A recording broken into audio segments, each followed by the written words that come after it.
Hello everybody and welcome to Nathan on Shuffle and to my latest episode of New Album Spotlight, the show where I put the spotlight on a new album in progressive rock that I recommend to you guys. If you like the same kind of music as me, which if you're watching this channel, there's a good chance you do, these are the albums that I think you guys will enjoy and that I want to let you guys know about, give my description of, and let you guys get a taste for what it sounds like and leave you to go check it out on your own if you so desire. I unfortunately missed an episode last week. I wasn't able to put one out because of various factors, and there's been a lot of great releases coming out over the past couple weeks, so it was really a shame to have to push some of these releases forward and to cover them a couple weeks after their actual release. But I wanted to get into this one as one of the first ones because it really has impressed me. It's TEMIC's new album, Terror Management Theory, and this is a new group. This is their debut record, and it's just fantastic. It's really a great release, and what's cool about it is it's a grower. You know, when I first heard this album, I wasn't so sure if it was my style of progressive metal. I liked it. I thought it was good, but I was not super impressed with it. I thought it was a little bit generic, but as I've been listening to it more and more, I've been getting more and more excited about it, and it's slowly rising up the ranks to becoming one of my favorite releases of the entire year. So to get into the band a little bit, it's almost a prog metal supergroup of sorts, because you've got these two guys who are huge names in the prog world. Diego Tejeda, who was the keyboardist for Haken. He's played with a lot of people, Devin Townsend. He was part of that Mike Portnoy's Shattered Fortress live project that happened, alongside Eric Gillette, who is the other big member of this group, who's, of course, playing guitars here. He plays guitars for Neil Morse Band, and he was part of that Mike Portnoy's Shattered Fortress tour as well. So if he can play all of that stuff, the John Petrucci style guitar, you know he's super talented. So these are two guys who I've followed for a long time. Of course, Haken and Neil Morse Band are two of my top tier favorite groups. So to hear of these people coming together and collaborating was really super exciting, and I couldn't wait to hear what they came up with together. So maybe part of my initial disappointment with the album was because my expectations were so sky high for these two musicians who I idolize and think are just incredible. So I was expecting like this next level, mind-blowing progressive metal, but I thought it was just a very solid release, and I wasn't hearing that special secret sauce that I was hoping that they'd put into the project. But like I said, over time, it's just grown and grown and grown. Now I definitely hear what they're going for, and now that my ears are primed and ready to experience the music as they intended it, now I'm just blown away by it and think it's one of the best things that I've heard in quite some time.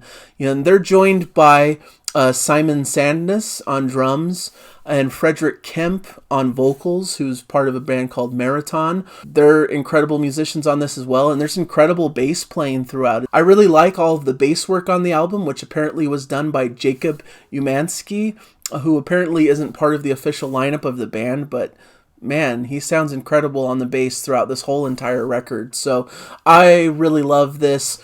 To me, it sounds a lot like Fate's Warning. It was an original band that I thought about. Of course, you hear those Dream Theater and Haken influences. That's to be expected from the members that are involved here. But I felt like there's a bit more of a melodic progressive metal tinge. You don't get a ton. You get some moments where they show off instrumentally and get to have these great technical playing and moments, but I felt like a lot of the tracks were more song focused. You know, they're trying to deliver really cool melodic, great sounding choruses that are catchy and that grab your ear, and then they sprinkle all of the cool prog metal sauce over the top of this. But I think this is a really great approach. You know, they're not just going crazy with all this technical wizardry, but there's nothing to really ground you and make you come back to the song. You're impressed during listening to it, but it kind of fades away from your memory. I think a lot of progressive metal can do that for me, where I'm impressed when I'm listening to it, hearing these cool guitar solos, this cool, you know, keyboard riff here. But then when the song ends, there wasn't a good melody that really grabbed hold and that really makes me want to come back to it. I think what TEMIC have brilliantly done here is they focused on those melodies. They focused on those sounds that are going to draw you in and become earworms and make you want to go back and re-listen to this album over and over again, which I have done over and over again and just have become addicted to it in a sense because these songs are so catchy and so memorable, and they keep coming back to my mind, and I like have to satisfy that itch and listen all over again. It's a really cool thing when an album can really work its way into your brain and make you just want to listen to it over and over, because it's just so impressive and so fun, and just has those hooks that dig into your brain and make you want to come back over and over again. So it starts with an instrumental, TMT, which is more of an atmospheric intro type track. Beautiful piano melody, some darker electronica, some chanting, kind of an Eastern, more mysterious flavor to this.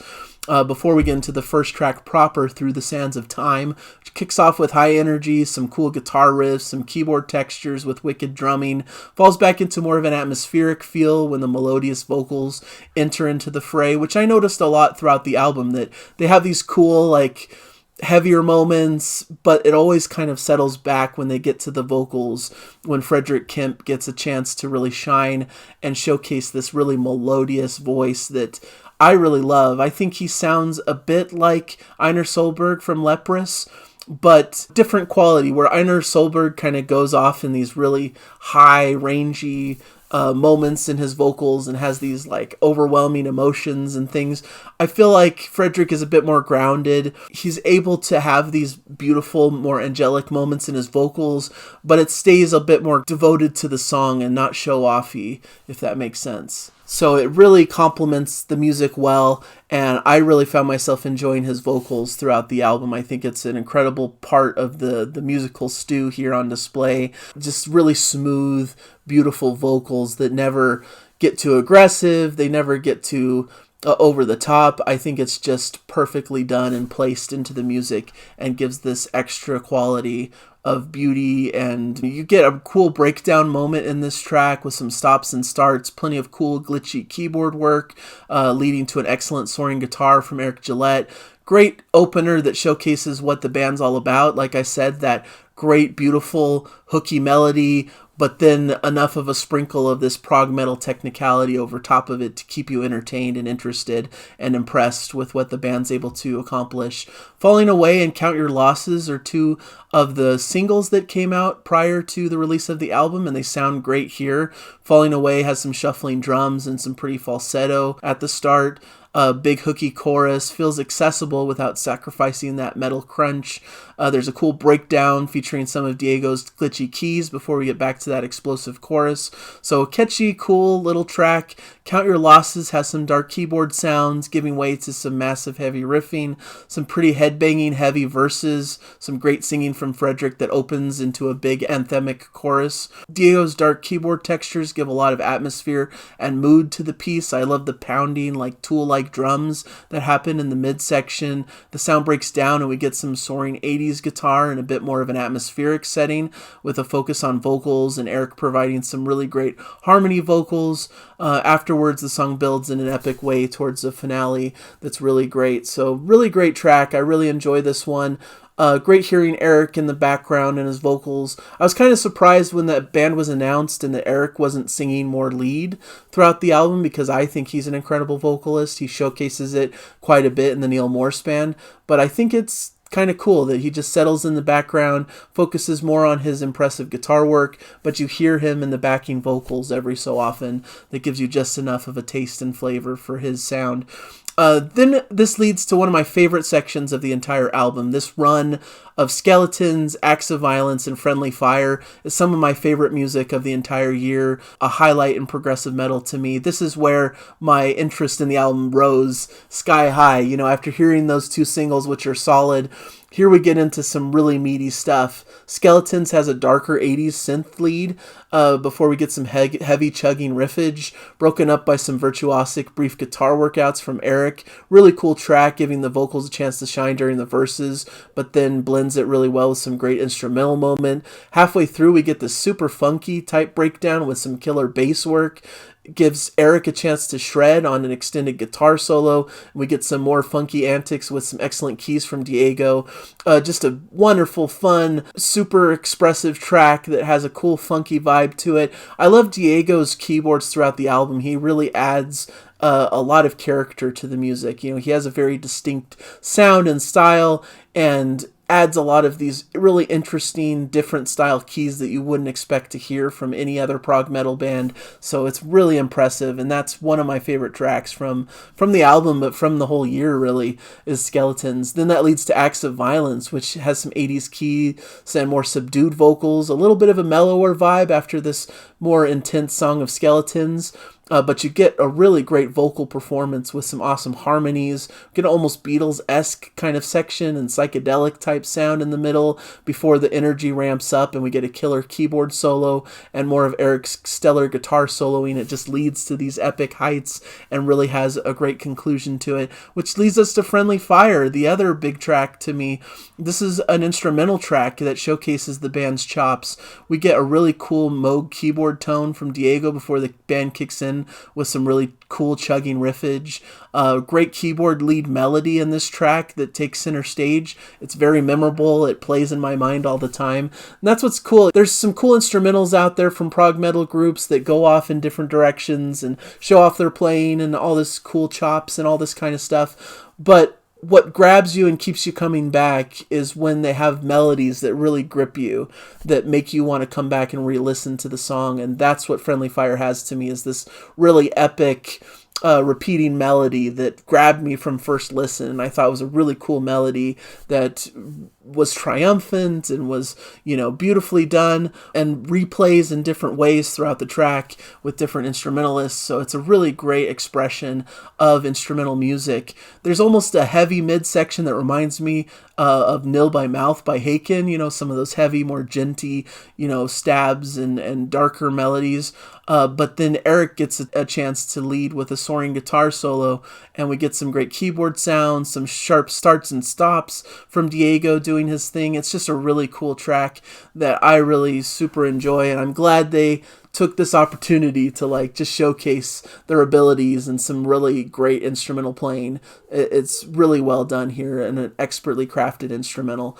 Then we get into two tracks that are interesting and fun. Not my two favorites of the album, Paradigm and Once More. Just really cool rockers that continue in the style that you've come to love from the band, have those great melodies, and of course with some of that prog metal fireworks that you're getting to hear from the album. Some 80s sounds perhaps in the background. Once More is more of a high-octane rocker, where Paradigm has some more dramatic vocals over that prog metal 80s style sound. But then you get to the final track, Mathala, which I think is another highlight of the album. A great ending, some hard-hitting riffs open the piece before it gets into a more soft and ethereal verse, ramps up with some heavy drums and guitars that continues forward with soaring vocals. The chorus is spine-tinglingly epic and anthemic, beautiful melodies once again that really grab you, as something interesting and unique and great to listen to. This leads to some instrumental fireworks with an impressive keyboard solo. There's a great atmospheric section with a bit of a choir type feel, some heavenly vocal melodies leading right into Eric's blazing epic guitar solo full of emotion and fire. Just beautiful. When Eric is able to let loose on these moments where the emotion is high and he gets to just really let loose with this emotional style guitar soloing. He does this a lot in the Neil Morse Band at the climaxes of some of their big epic moments, and it's done expertly well here. And it ends with this somewhat of a musical box kind of sound, an ambience of insects and space sounds carrying us out of the album in a really epic fashion. Really love this piece. Love the whole album. I think this is a very strong album from this group. And if this is their debut, they could be taking the world by storm not too long from now on subsequent albums and touring. They're just an incredible group of musicians playing some really wicked stuff here. They're just consummate professionals. You hear it throughout the album. The sound quality is pristine. The mixing, just the production values are high. I really love the sound of the record and how it all comes together. The playing is top notch. There's nothing out of place. The melodies grab you. It has great hooks, things that just grab your attention immediately and make you want to keep re-listening. Makes this almost an addictive listen. The more I listen to it, the more I like it, which I think is a sign of some of the best albums that maybe on first listen you didn't quite get it, but as you keep listening, you start to have things open up to your mind and start to realize the hidden depths and the things that you didn't grab the first time, and it just becomes more and more of an addictive listen that you can't help but continue to put on and continue to love and enjoy. And that's the best stuff. That's why I love progressive rock and progressive metal. There's a depth to the sound that you keep coming back to and keep uncovering new layers and new things. So I love this album. I think it's pretty apparent. I think they knocked it out of the park, and once again, I'm excited to see where it leads in future albums from this group. I hope they continue as a group and continue to foster this style. So really good stuff. Hopefully you enjoyed the review. Hopefully you'll go and check out the album. I'm excited to be back, excited to be doing reviews again, and hopefully you'll join me for the ride. I have a lot of cool albums to continue to talk about in future episodes, so please continue to join me, and I'll hopefully catch you guys in those future episodes. So bye everybody, enjoy the music.